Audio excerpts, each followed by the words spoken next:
Imagine, it's the early 2000s. The familiar dial-up tone screeches through your speakers as the pixelated interface of Internet Explorer slowly materializes.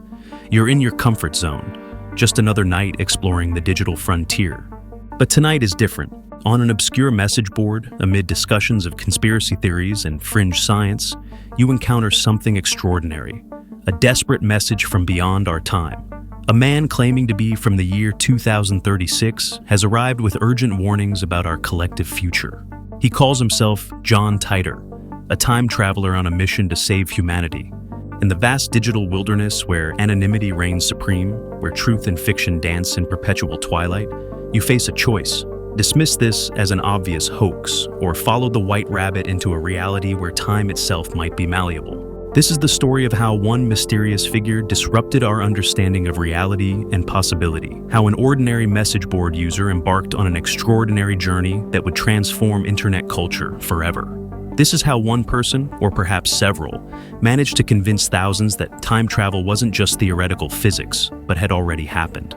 Welcome to the cosmic intersection of technology, psychology, and belief, where the matrix of digital possibilities reveals something profound about human nature itself. November 2nd, 2000. While Americans prepared for what would become the most contested presidential election in modern history, a cosmic disruption was occurring in an unlikely place, the digital realm. On the Time Travel Institute forum, a user called Time Travel Zero appeared with a message that would ripple through the internet's collective consciousness. Greetings, I am a time traveler from the year 2036. With this declaration, like a meteor striking the informational landscape, one of the internet's most fascinating experiments in belief began. Our mysterious visitor, who would later identify himself as John Titor, didn't just make wild claims, he crafted an intricate narrative. A soldier from a post-apocalyptic future, sent back to 1975 on a military mission to retrieve an IBM 5100 computer. This obsolete machine, he explained with technical precision, contained hidden capabilities crucial for debugging legacy systems in 2036. His cosmic journey included a stopover in our time for personal reasons, allegedly to visit his family and warn our world about imminent disasters. Like a prophet from beyond our temporal horizon, he delivered his message with unsettling conviction. As the digital prophet settled into his temporary home in our timeline, John Titor's narrative expanded beyond mere technical specifications. Like all great disruptors, he brought prophecies, dark visions of a future we were blindly racing toward. According to Titor, the comfortable reality we inhabited was a fragile shell about to crack. The United States would soon splinter into civil war, beginning around 2004 to 2005, with growing social tensions erupting into a conflict that would kill millions. This domestic catastrophe would eventually cascade into World War III around 2015, culminating in a limited nuclear exchange that would rewrite our civilization's trajectory. The Civil War in the United States will start in 2004, Titor warned with chilling specificity. I would describe it as having a Waco-type event every month that steadily gets worse. The temporal visitor painted our near future in apocalyptic strokes: societal collapse, martial law, and a post-apocalyptic America fractured into 5 distinct regions. In his timeline, humanity's survivors lived more locally, with limited electricity and a return to agricultural lifestyles, a forced simplification after technological hubris. But the most immediate threat, according to our visitor, was biological. He warned of an impending epidemic he called variant Creutzfeldt-Jakob disease, a form of mad cow disease that would soon become more devastating than AIDS. For online communities hungry for insider knowledge of tomorrow's headlines, these prophecies were irresistible. The messenger wasn't just describing a possible future, he was offering a glimpse into what he claimed was documented history from his perspective. His narrative combined technical knowledge, specific predictions, and an internally consistent framework that transforms simple forum posts into a compelling alternate reality. The prophet had delivered his message. Now came the true test. Would anyone believe him? Every time travel narrative faces the same fundamental challenge: paradoxes. If our visitor changed history by revealing future events, wouldn't that create logical impossibilities? How could John Titor navigate this cosmic conundrum? The answer came in what might be his most brilliant conceptual contribution: a solution elegant enough to satisfy even skeptical minds.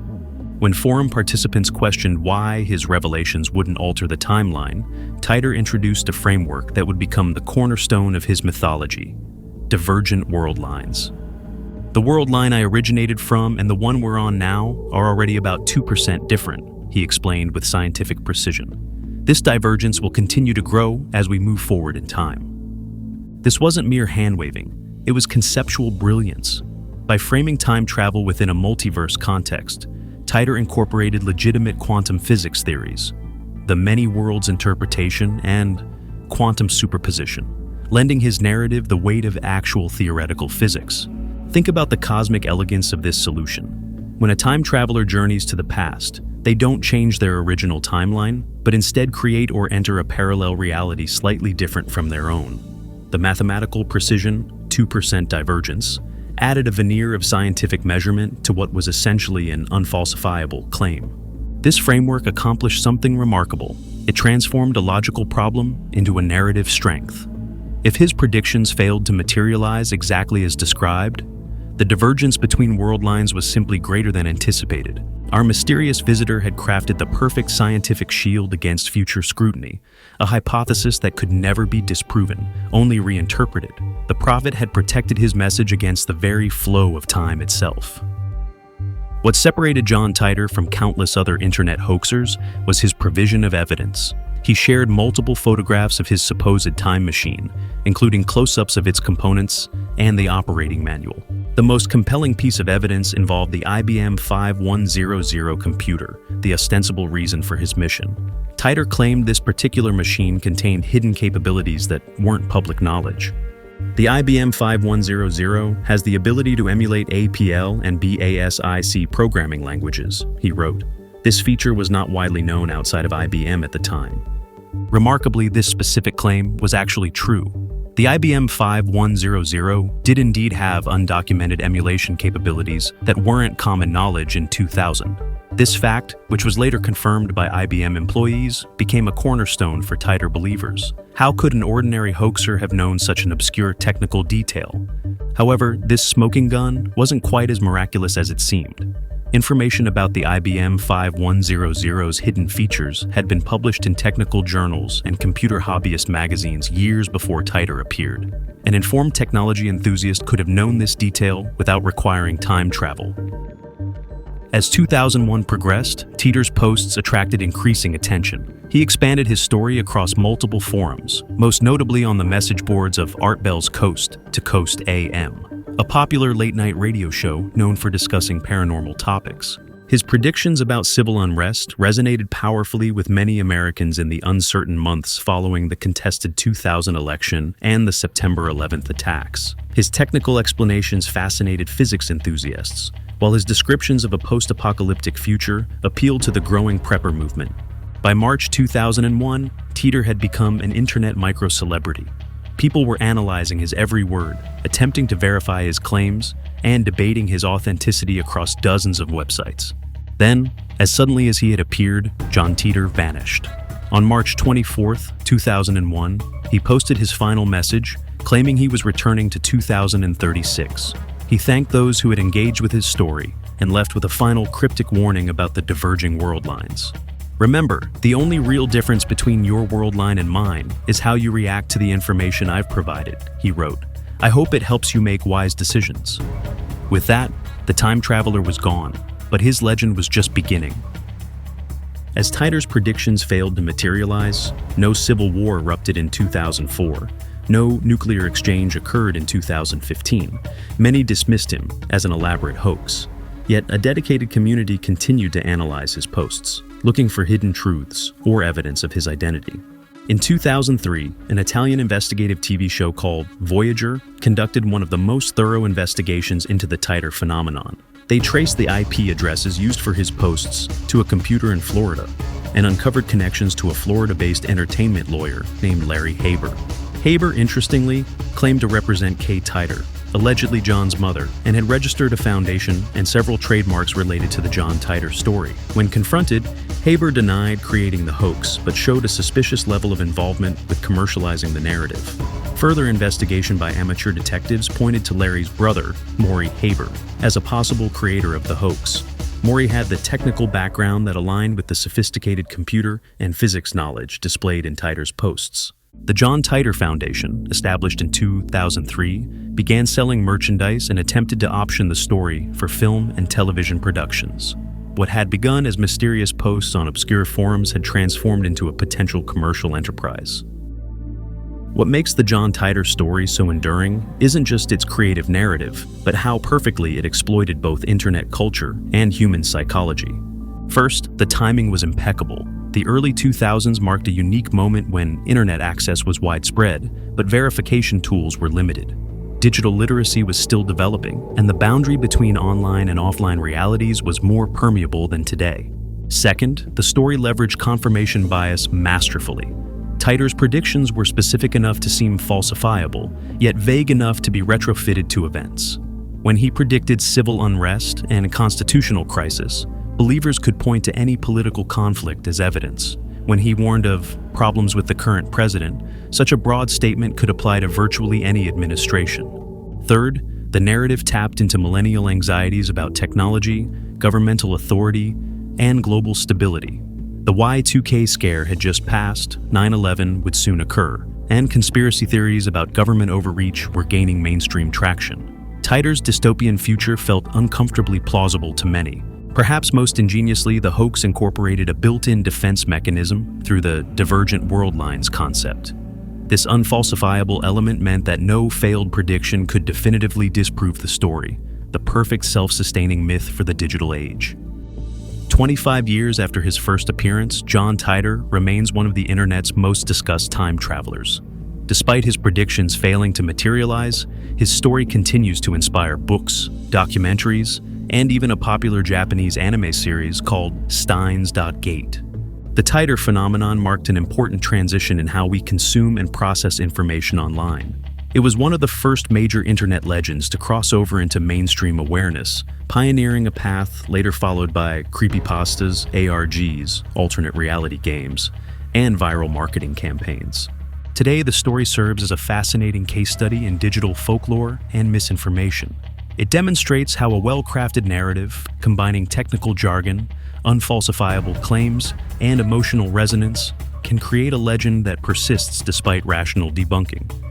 John Titor's success inspired numerous imitators, creating an entire subgenre of internet time travelers. While none achieved Titor's level of cultural impact, several managed to capture temporary attention. In 2003, the story of Andrew Carlssen briefly made headlines. According to reports, Carlssen was arrested by the SEC after turning $800 into $350 million through suspiciously accurate stock trades. When interrogated, he allegedly claimed to be a time traveler from 2025-6. The story appeared in the Weekly World News, a tabloid known for fabricated stories, before spreading to more reputable outlets that failed to verify its authenticity. More recently, YouTube has become home to dozens of alleged time travelers, including Noah, who claimed to be from 2030, and Apex TV, a channel that has featured multiple supposed time travelers with blurred faces making dramatic predictions. These modern time travel claims follow a pattern similar to Titor's, but adapted for contemporary media. Shocking predictions, conveniently unfalsifiable timelines, and just enough technical language to sound plausible to non-experts. What makes time travel hoaxes so compelling is that they exist in the tantalizing gap between established science and theoretical possibility. Einstein's special and general relativity do suggest that time is relative and can be manipulated under extreme conditions. Phenomena like time dilation, where time passes differently depending on velocity or gravitational field strength, are well-established scientific facts.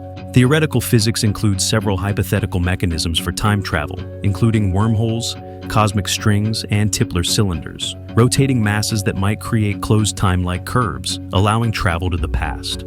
However, most of these theoretical possibilities face enormous practical obstacles.